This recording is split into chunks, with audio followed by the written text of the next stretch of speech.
prédication. En fait, comment j'ai commencé ma vie chrétienne, quand je venais tout juste d'accepter le Seigneur Jésus-Christ comme mon sauveur personnel. Voilà, en fait, j'étais un peu, bien que j'avais accepté le Seigneur Jésus-Christ, j'étais faible spirituellement, j'étais un bébé spirituel. Et je vais vous expliquer un peu tout mon cheminement, comment les choses se sont déroulées, avoir une réelle intimité avec Dieu. Alléluia. Seigneur, je te rends grâce et je te dis merci. Merci à toi, tendre Père, qui a permis que je puisse me tenir debout ici ce soir. Seigneur, utilise-moi comme instrument pour pouvoir parler de ta part, Seigneur. Que tout ce que je vais dire, Seigneur, ne soit fait que pour ta seule gloire.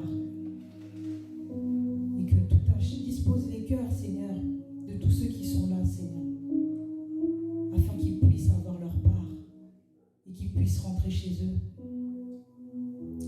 avec ce qui vient de toi. Dans le nom de Jésus-Christ, j'ai ainsi prié. Amen. Amen. Donc le thème ce soir, c'est « Ta parole est ma vie ». Je vous invite donc à ouvrir vos Bibles, s'il vous plaît, dans Jean 1, versets 1 à 4. Amen. Jean 1, versets 1 à 4. Je lis au nom du Seigneur Jésus. Amen. Au commencement était la parole, et la parole était avec Dieu, et la parole était Dieu. Elle était au commencement avec Dieu. Toutes choses ont été faites par elle, et rien de ce qui a été fait n'a été fait sans elle. En elle était la vie, et la vie était la lumière des hommes. Amen. Amen. Je vais commencer par définir quelques termes qui vont prendre tout son sens dans ma prédication. Donc, pour vous, qu'est-ce qu'est la parole pour vous? J'ai vu que c'est la faculté, la capacité de parler à exprimer une pensée. D'où ici, oui, vu que c'est la parole de Dieu, c'est exprimer la pensée divine. Le commencement, c'est bien le départ, la partie d'une chose, d'une vie. Le commencement d'une vie, le début d'une vie. Et la lumière, c'est ce par quoi les choses sont éclairées. Donc au commencement, oui, certes, j'avais accepté le Seigneur Jésus-Christ comme mon seul Seigneur et mon Sauveur, mais j'étais pas affermie, j'étais pas orientée, j'étais désorientée, j'étais quand même assez perdue malgré que je l'avais accepté. Je ne savais pas trop comment est-ce que je devais mener ma vie chrétienne, qu'est-ce que je devais faire, je ne savais pas. Et j'avais pas d'église, j'avais rien.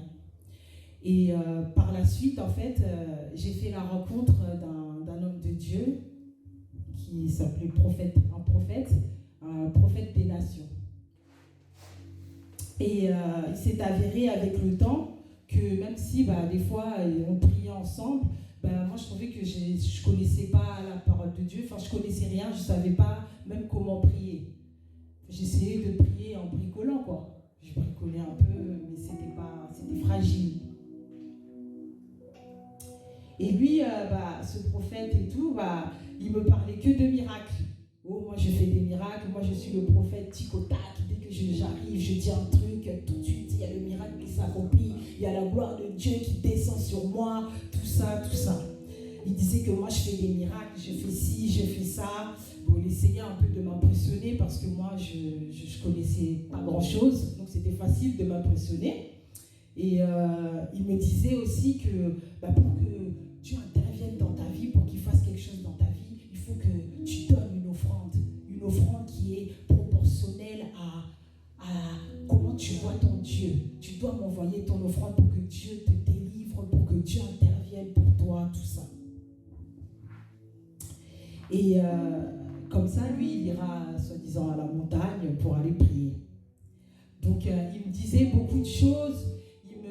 Il me prédisait des choses. À chaque fois, il me disait des choses pour me faire peur. Par exemple, dire, oh, il va avoir un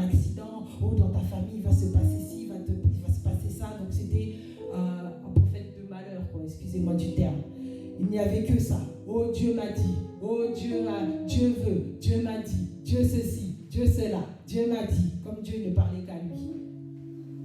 Or, Dieu, il a dit qu'il avait des projets de paix et non de malheur pour moi. Mais ça, il s'est bien gardé de me le dire, bien évidemment, parce qu'il fallait qu'il garde mon ignorance. Voilà. Donc, il voulait me tenir dans la peur. Il y avait des choses... et après, il me disait, oui, il y a des choses que toi, tu as faites avant ou que ta famille a faites avant. Donc, il faut vraiment que tu envoies une offrande parce que sinon, Dieu ne fera rien pour toi. Tu vois, parce que tu vois, les offrandes, elles crient en ton nom. Donc, il faut vraiment que tu donnes des offrandes, tout ça, pour que tu fasses tout. Donc, à chaque fois, il mettait la pression, tout ça, pour pouvoir le faire. Alors que la Bible, elle nous dit dans Colossiens 2,14, il a effacé l'acte dont les ordonnances nous condamnaient et qui subsistait contre nous. Et il l'a détruit en le clouant à la croix. Moi, je ne savais pas ça. Je savais qu'il était parti à la croix, mais je ne savais pas exactement ces paroles-là. Je ne les connaissais pas. Et bien évidemment, il s'était bien gardé de me le dire. Et Dieu nous dit aussi dans 2 Corinthiens 5, 17, si quelqu'un est en Christ, il est une nouvelle créature. Toutes les choses anciennes sont passées, voici toutes choses sont devenues nouvelles. Mais lui, il me parlait encore des choses passées que ma famille a fait ou que moi j'avais fait, qu'alors que j'avais accepté Christ. Mais moi, ça encore, je ne savais pas, j'étais ignorante. Ignorante pourquoi? Parce que j'étais face à un homme de Dieu qui m'enseignait pas la parole, qui m'exhortait pas. Tout ce qu'il disait, lui, c'est Dieu m'a dit. Dieu m'a dit, oh j'ai vu que Dieu m'a dit que tu as fait ça, oh Dieu m'a dit qu'il va se passer ci ou ça pour toi. Donc que des prophéties, mais des prophéties vraiment mirabolantes. Donc voilà, il profitait de mon ignorance parce qu'il savait que si je connaissais la vérité allait m'affranchir. M'affranchir de quoi? De sa manipulation. Et moi j'écoutais ses dires, je l'entendais souvent, il parlait, tout ça. Malheureusement, ici, la foi vient de ce qu'on entend. Et là, ce n'était pas la parole de Dieu que j'entendais, mais c'était la parole d'un homme qui voulait faire ce qu'il veut de moi, me manipuler. Et du coup, je commençais un peu à croire tout ce qu'il me disait, malheureusement. Donc, je pensais qu'en fait, comme c'était un homme de Dieu, ce qu'il disait, c'est la parole de Dieu, quoi. C'est ce que Dieu a dit, c'est la pensée de Dieu entre guillemets, quoi. Donc voilà. Et donc du coup, par la suite, c'était compliqué, quoi. C'était vraiment compliqué. Et j'ai dit, c'est de près tout. Après tout ça, en fait, ça m'avait un peu déçu, ça m'avait un peu déçu, un peu, excusez-moi du terme, dégoûté. Je me suis sentie isolée. J'ai dit, mais c'est bizarre parce que moi, on m'a dit que Dieu, c'est un Dieu d'amour. Je savais aussi qu'il dit qu'on est ses enfants. Mais comment ça, pour intervenir pour son propre enfant, il faut toujours envoyer des offrandes. Il faut toujours me dire que je vais avoir des malheurs dans ma vie, alors que Dieu, c'est un Dieu responsable, normalement. C'est un Père responsable. Comment on peut me dire toutes ces choses et tout ça? Il dit, tu vois, Dieu, je suis venu vers toi, mais regarde tes serviteurs, les choses qu'ils disent. Ça ne sert à rien. Je voulais laisser tomber, abandonner, tout ça. Mais j'ai dit au Seigneur, il faut que tu me parles à moi. Pourquoi tu parles à cet homme? Tu lui parles de ma vie. Comment il peut lui connaître ma vie mieux que moi-même? C'est moi qui dois connaître ma vie. Donc c'est à moi qu'il faut que tu me dises, parce qu'il s'agit de ma vie. Après, quelques temps après, même pas le lendemain, je crois, c'était très rapide. Ma tante, elle m'envoie un lien de prière sur Facebook. Et moi, j'ai vu le lien et je me suis dit, oh là là, encore ces trucs de prière là, avec des pasteurs là, les faux pasteurs là, de mensonges, c'est pas la peine. Moi, je vais pas suivre ça. Qu'elle arrête de m'envoyer des trucs comme ça. Et il y a quelque chose qui me disait, non, il faut que tu ailles regarder. Moi, je dis, je ne vais pas regarder. Mais il y a quelque chose qui me poussait à aller regarder, à cliquer sur le lien, tout ça. je l'ai fait. Et en le faisant, j'ai vu en fait que c'était en fait un pasteur qui prêchait et qui prêchait sur mon cas que je venais de vivre avec le prophète en question. Il parlait de moi et quand il parlait, c'était à la deuxième personne. Donc c'était tu. Il t'a dit. Oh. Je me suis dit non, c'est pas possible. On parle de moi là. Et c'était comme si c'était Dieu qui était en train de me parler. Parce qu'il parlait comme si je suis en train de vous parler, quoi. C'était, il t'a dit, il t'a fait. Et toi? Donc je me suis dit, waouh, c'est vraiment Dieu qui me parle là, parce que c'est ma situation. Et j'ai parlé à Dieu par rapport à cette situation, et il m'a répondu, moi aussi, c'est du tic au tac. Donc après ça, donc vraiment, ça m'avait vraiment touchée. Et lui qui parlait tout le temps de miracles, tout ça, en fait, dans cette prédication, il y avait quelque chose qui m'avait vraiment touchée. C'était dans Marc 16, verset 17. La Bible nous dit, le miracle accompagnera ceux qui auront cru. Ceux qui auront cru, c'est qui? C'est pas les prophètes, c'est pas uniquement les pasteurs, c'est pas uniquement les apôtres, mais c'est ceux qui auront cru. C'est moi, c'est vous, c'est ceux qui ont cru. Cru en qui? Cru en Jésus-Christ. C'est tous ceux qui ont accepté Jésus-Christ comme leur seul Seigneur et Sauveur. Le miracle les accompagnera, le miracle se joindra à eux. Donc lui voulait me faire croire que c'est seulement lui les privilégiés. Et moi je suis personne. Ah, mais vraiment Dieu est bon. Ça m'a fait du bien ça. J'ai dit, là je commence à voir que Dieu est un Dieu d'amour et un Dieu qui me parle aussi. Ça m'a fait vraiment chaud au cœur. Mais j'avais toujours pas d'église encore, mais je suivais quand même la plateforme de prière avec ce pasteur-là, tout ça. Et ça m'enseignait, ça me faisait du bien. Et là, je sentais que je commençais à apprendre, à connaître un peu mon Dieu, tout ça. Mais bon, j'avais toujours pas d'église, mais le pasteur de cette plateforme, il m'a dit, bon,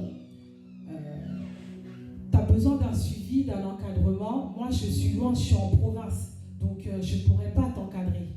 Mais j'ai un autre pasteur, un prophète, qui pourra t'encadrer, tout ça. Tu vas aller dans son église, c'est pas loin de chez toi. Moi, j'ai dit d'accord. Donc après, il m'a donné l'adresse de cette église, ici même. Donc après, je suis venue ici. C'était pas chose aisée pour moi parce que j'étais toujours bébé spirituel, hein, même si, bon, voilà quoi. Mais il m'a dit que c'est ici que j'allais évoluer. Et la Bible nous dit dans Romains 10, verset 11, quiconque croit en lui ne sera jamais confus. Donc, c'était la fin de la confusion pour moi, la fin du brouillard. La lumière commence à arriver, tout doucement, mais sûrement. Christ nous dit qu'il est le chemin, la vie et la vérité. Et la vérité, elle réside où? Dans sa parole. On nous l'a déjà dit ici plusieurs fois que le degré de notre affranchissement il dépendra du niveau de notre connaissance de la parole de Dieu. La Bible nous dit dans 1 Pierre 2, verset 2.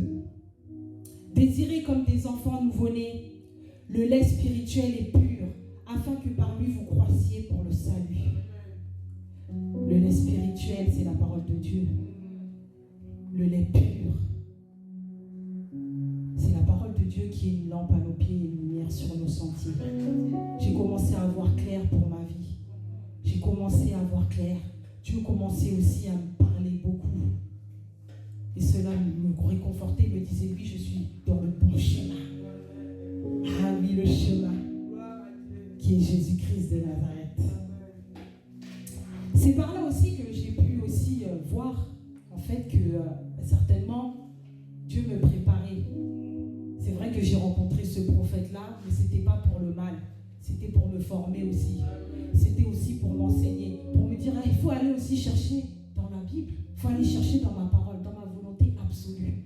C'est là-bas que réside ma volonté. Ce n'est pas dans les paroles des hommes.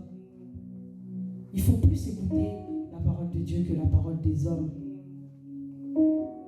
Et je me suis dit, oui, c'est un peu par exemple comme David. David, lui aussi, il était seul. Il était seul, c'était le plus jeune de ses frères, mais il était dans la forêt en train de paître les troupeaux de son père, tout seul dans une forêt où il y a tous les dangers. Il a dû faire face aux loups, aux ours. Mais en fait, Dieu était en train de le former lui aussi. On peut voir ça comme une injustice, comme quelque chose de mauvais. Mais c'est Dieu qui permet ça. Pour former. Pour le former à quoi? À la royauté. Parce que lui, il devait en paître un troupeau encore plus grand. Voilà pourquoi Dieu lui a donné beaucoup d'épreuves. Alléluia.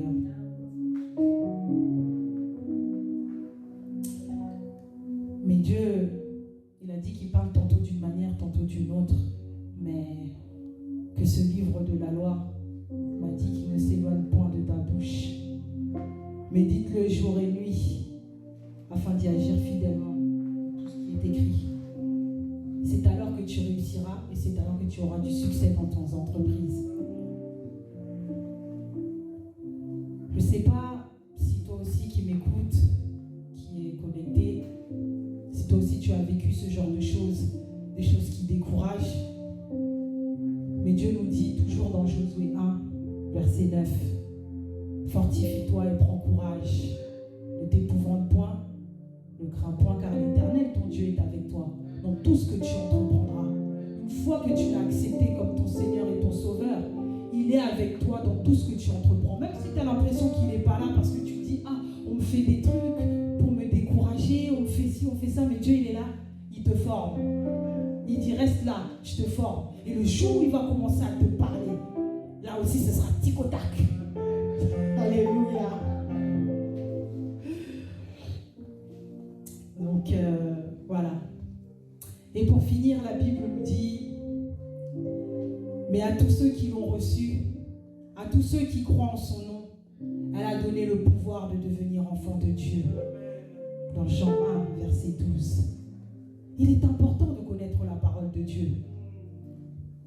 Pourquoi? Parce qu'elle est esprit et vie. C'est sur cette base de cette parole que tu vas commencer à prier, à mener ta vie. Et tu vas voir que les choses vont changer, les choses vont se transformer autour de toi. Tu verras plus clair.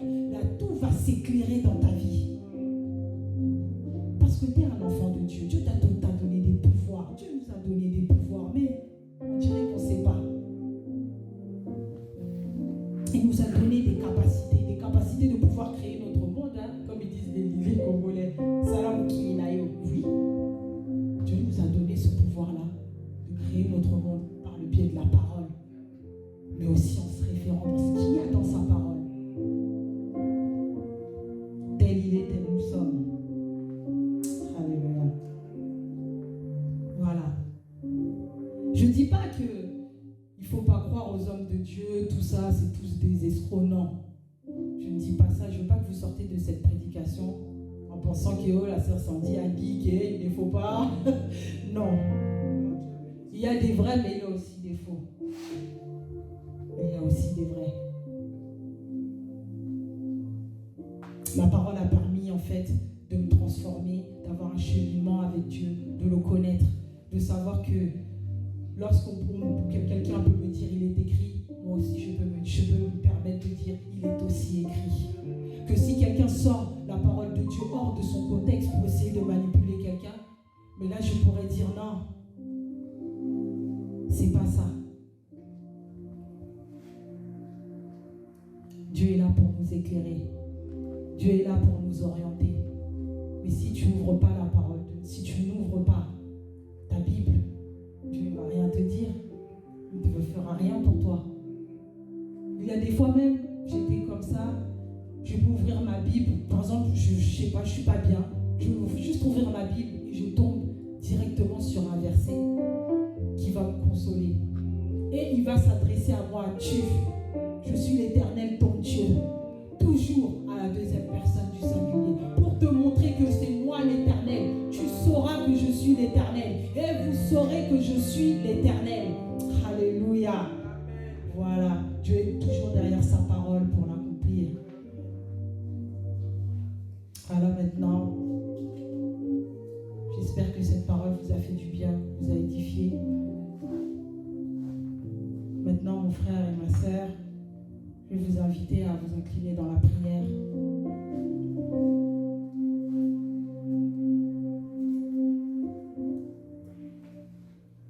Nous allons dire, Père, nous sommes tes enfants, nous avons besoin de toi et nous voulons que toi seul tu prennes la première place dans nos vies. Que Seigneur, nous prenons du temps avec toi, du temps pour méditer ta parole, du temps pour lire ta parole, du temps aussi, Seigneur, pour appliquer ce que tu nous demandes. Que même si nous sommes sur notre lit, qu'on n'a pas une Bible, elle est loin, mais on a les applications dans nos téléphones et qu'on puisse au moins lire chaque jour une parole venant de Dieu. Que Dieu nous donne le discernement. Surtout ça, le discernement. Que nous puissions voir les loups qui sont déguisés en brebis. Alléluia. Prions au nom de Jésus. Seigneur, nous avons besoin de toi. Oui, Père, tu es notre Père. Nous sommes tes enfants, Seigneur, et nous avons besoin de toi pour marcher avec toi. Pour d'aller de progrès en progrès, Seigneur. C'est de toi dont nous avons besoin. Nous voulons que tu prennes la première place. La première place, Seigneur. Nous voulons encore que la révélation de ta parole nous éclaire et nous donne de l'intelligence, de la sagesse, le discernement, Seigneur. À nous qui manquons d'expérience. Mais Seigneur, avec toi, nous ferons des exploits, Seigneur. Et tu écraseras nos ennemis. Tu écraseras nos ennemis, Seigneur, qui veulent nous faire te faire en sorte que nous puissions te détester. Faire en sorte, Seigneur, que nous puissions plus croire en toi. Abandonner le chemin de la foi. Abandonner, Seigneur, le salut. Perdre le salut. Mais Seigneur, tu es notre Dieu. Seigneur, tu es avec nous. Seigneur, tu marches avec nous. Nous savons, Seigneur, que tu es celui qui éclaire nos vies. Tu es celui, Seigneur, tu as dit que tu es le chemin, la vie et la vérité. La vérité, c'est toi, Seigneur. Le chemin, c'est toi, Seigneur Jésus-Christ. Voilà pourquoi, Seigneur, nous nous en remettons à toi.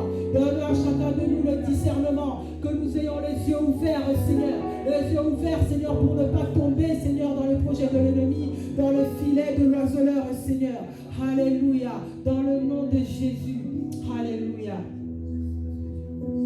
Nous allons prier aussi que un jour, si ça nous est déjà arrivé, que par la grâce de Dieu, on arrive aussi, enfin qu'une personne accepte le Seigneur Jésus-Christ par rapport à ce qu'on lui a dit, par rapport à ce qu'on lui a prêché et enseigné. Qu'on ne la laisse pas comme ça, qu'on continue à lui apporter la parole, que sur la base de la parole, pour pas qu'elle ait des hérésies, pour pas qu'elle soit troublée, qu'elle ait d'autres doctrines qui ne sont même pas fondées sur Christ. Prions au nom de Jésus. Seigneur, nous avons besoin de toi. Seigneur éternel, nous aussi, lorsque Seigneur, tu nous donneras la grâce, que certaines personnes puissent t'accepter comme leur seul Seigneur et Sauveur, Seigneur, parce que nous leur avons dit des paroles venant de toi, que toi, Saint-Esprit, tu nous auras inspiré. Seigneur, fais en sorte, Seigneur, que nous puissions continuer, Seigneur, à prendre des nouvelles de ces personnes, à continuer à leur enseigner la parole, à les exhorter, Seigneur, à les faire du bien, mais toujours sur la base de ta parole, en leur enseignant ce que toi tu veux, Seigneur, et non des hérésies, Seigneur, qui ne soient pas manipulés, Seigneur, qui ne soient pas comme ceux, Seigneur, qui commencent même, Seigneur, à croire d'autres hommes de Dieu qui leur disent, oh, il faut boire de l'essence, et eux, ils commencent aussi à boire de l'essence, parce que, Seigneur, les gens, ils sont là en train de s'enrichir, ils profitent, Seigneur, sur les souffrances de ton peuple. Mais Seigneur, nous avons besoin de toi. Aide-nous, Seigneur. Aide-nous, Seigneur. Aide-nous, Seigneur, à former de réels disciples. Tu as dit aller faire de toutes les nations des disciples. Seigneur éternel, que nous puissions le faire. Donne-nous toutes les capacités, Seigneur, et que nous le faisons, Seigneur. Au nom de Jésus. Au nom de Jésus, Seigneur. Nous avons besoin de toi, tendre Père. Accompagne-nous, guide-nous et oriente-nous, Seigneur, afin de toujours parler de ta part. De parler de ta part, mais Seigneur, correctement, sans ajouter des choses, Seigneur. Non, non, non, nous ne voulons pas ajouter des choses, Seigneur, qui pourraient perturber notre personne, mais dire des choses justes, parce que toi, tu es un Dieu juste. Alléluia. Merci, Seigneur Jésus. Gloire et louange à toi, Seigneur Jésus.